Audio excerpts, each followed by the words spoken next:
Em nome do Pai, do Filho e do Espírito Santo. Amém. Bem-vindo, meu irmão e minha irmã, ao Palavra da Salvação. Palavra de Deus não é qualquer palavra, não é simplesmente vibração sonora. Palavra de Deus é um acontecimento na nossa história.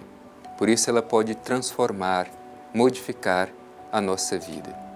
Com muita alegria, todos os dias, reservamos este espaço especial para que possamos ouvir o que o Senhor tem a nos dizer. A gente às vezes tem muita dificuldade de escutar.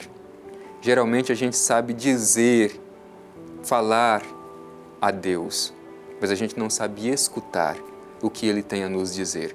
Por isso eu te convido a neste momento fazer este exercício de escutar o que o Senhor tem a nos dizer no dia de hoje através da sua palavra.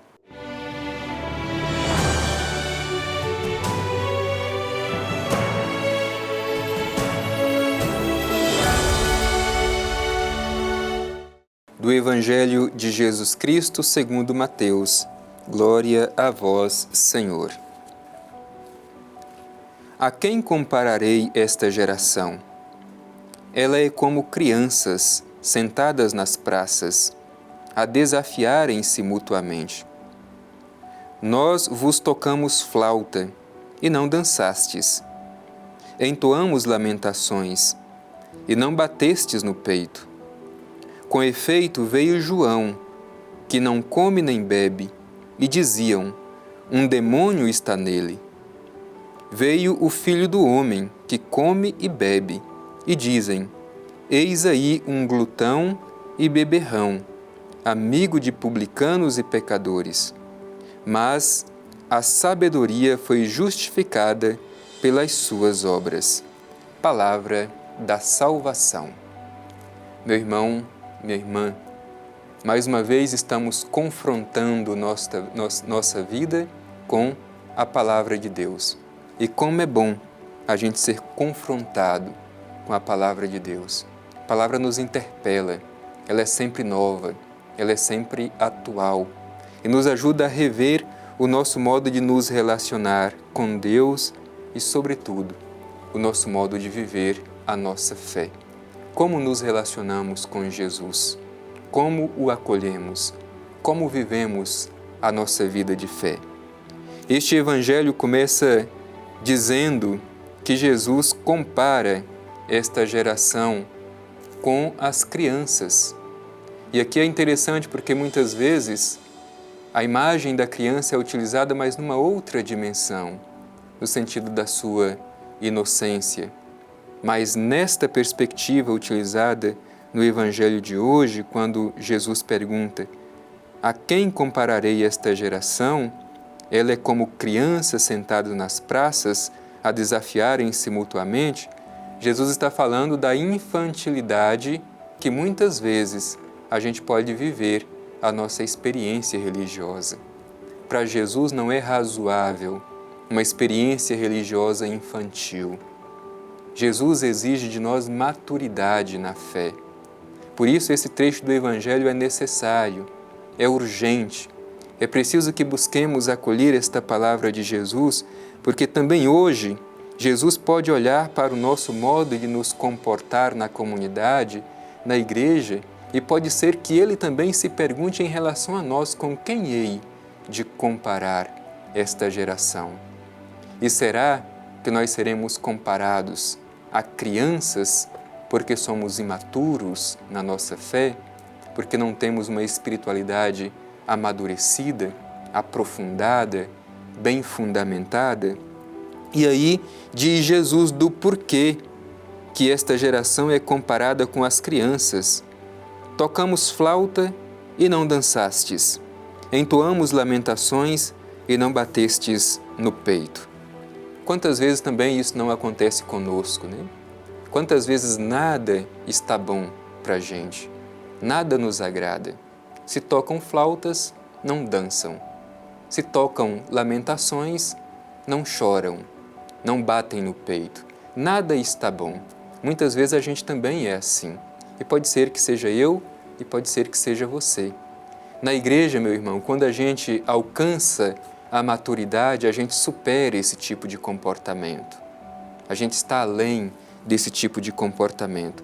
E aí Jesus, utilizando esta imagem, a partir deste comportamento de pessoas que para elas nada está bom, apresenta a si mesmo e apresenta João Batista, aquele que veio a anunciar a sua vinda. Diz o Evangelho: veio João, que não come nem bebe, e dizem, um demônio está nele. Veio o Filho do Homem, que come e bebe, e dizem, eis um glutão e beberrão, amigo dos publicanos e pecadores. Como é difícil, às vezes, agradar as pessoas. Por isso, tenhamos esta consciência. O próprio Jesus não foi compreendido, nem João Batista foi compreendido. Muitas vezes a gente não consegue agradar as pessoas. É preciso que a gente tenha consciência de quem a gente é e da missão que nós realizamos. Veio João Batista e disseram que ele estava possuído por um demônio, simplesmente por causa das suas dietas alimentares, que não comia e nem bebiam, e diziam que João estava possuído por um demônio. E Jesus, ao contrário, o Filho do Homem, que comia e bebia, e por isso era chamado de comilão e beberrão, amigo dos pecadores e publicanos. Portanto, esse tipo de comportamento não é somente de hoje, ele existe desde sempre. Nem mesmo na época de Jesus as pessoas estavam satisfeitas. O problema é que muitas vezes nós mesmos agimos assim. A gente sempre tem que criticar as outras pessoas e a gente não sabe ver o que há de bom no outro. Qualquer tipo de comportamento que o outro tem, a gente tem que reclamar. Se faz alguma coisa, a gente reclama. Se deixa de fazer, a gente também reclama. Segundo o Evangelho, esse tipo de comportamento demonstra imaturidade na fé. E nós não queremos ser imaturos na fé. É ouvindo a palavra de Deus, acolhendo o seu Evangelho, que nós podemos crescer e amadurecer na nossa fé. E depois, aqui diz que acusavam Jesus de ser amigo dos publicanos e pecadores. Se a gente olha nos Evangelhos, é muito interessante a preferência de Jesus aos publicanos e pecadores, porque estes, ao contrário daqueles que pretendiam ser os únicos que compreendiam sobre Deus e sobre religião, os mestres da lei e os fariseus, estes se abriram e acolheram a mensagem de Jesus. É por isso que sempre que Jesus se senta à mesa, ele está rodeado de pecadores e publicanos, que naquela época eram considerados indignos do reino de Deus. Por isso que se tornam os preferidos de Jesus. E aí o Evangelho se conclui dizendo assim: a sabedoria foi justificada pelas suas obras. Vejam bem, hoje, se nós fôssemos julgados pelas nossas ações, seríamos justificados diante de Deus? Como a gente se comporta? A sabedoria foi justificada pelas suas obras. Aquilo que nós fazemos dão razões da fé que nós professamos? As nossas ações dizem da fé que nós professamos? Caso contrário, meu irmão e minha irmã, a gente vai enfraquecer a credibilidade da igreja, porque vão olhar para nós e vão dizer que a gente não vive a palavra que proclamamos, que a gente não vive a fé que de pé professamos. Por isso, peçamos esta graça, à luz do Evangelho que terminamos de escutar, que sejamos amadurecidos na nossa fé, que saibamos dar razões do porquê cremos e que não vivamos sempre descontentes com aquilo que acontece ao nosso redor. Aprendamos a ver as dimensões positivas das atitudes das pessoas que nos rodeiam. Que a palavra de Deus nos ajude a ser homens e mulheres amadurecidos na fé.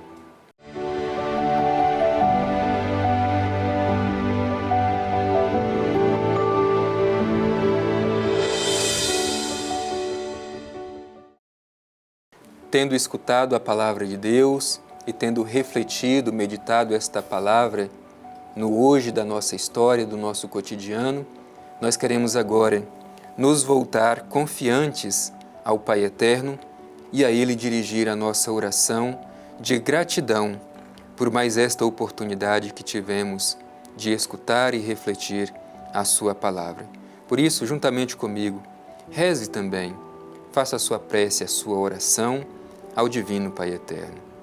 Pai Eterno, nosso Pai, Deus de amor, de ternura e de bondade, te agradecemos por esta oportunidade que tivemos de acolher, refletir a Tua palavra. Te pedimos, Pai Eterno, que interpelado por esta mensagem do Evangelho, sejamos homens e mulheres amadurecidos na fé, que a nossa espiritualidade não seja infantilizada, que saibamos reconhecer a Tua bondade por meio das ações das pessoas que estão ao nosso redor. Ajuda-nos, Pai Eterno, a acolher Teu Filho Jesus, que vem ao nosso encontro para nos trazer a salvação. Que este tempo do Advento seja um tempo propício para que em nossos corações mais uma vez seja preparada a manjedoura onde nascerá Teu Filho Jesus. Assim seja. Amém. O Senhor esteja convosco, Ele está no meio de nós. Abençoe-vos o Deus Todo-Poderoso, Pai, Filho e Espírito Santo. Amém.